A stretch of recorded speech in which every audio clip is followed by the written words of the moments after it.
Welcome to Burlap Teachers. Enjoy the video. You begin by validating prerequisites and taking the first actionable steps.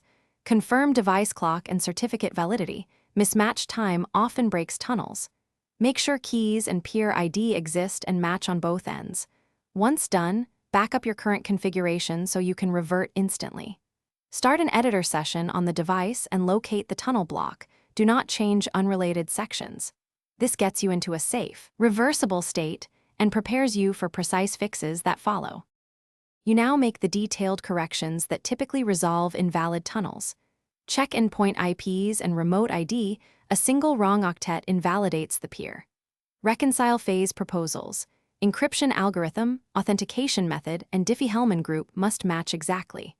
Once matched, verify lifetime and rekey settings. Then confirm routing. Add or adjust static routes or policy routes so traffic selects the tunnel interface. Make incremental changes and test after each to isolate the exact mismatch. And why negotiate? You finish by restarting the tunnel process and confirming success with live logs and status commands.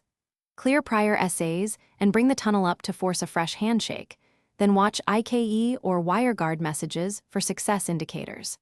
If it still fails, capture packets on both ends to see which side drops or rejects packets.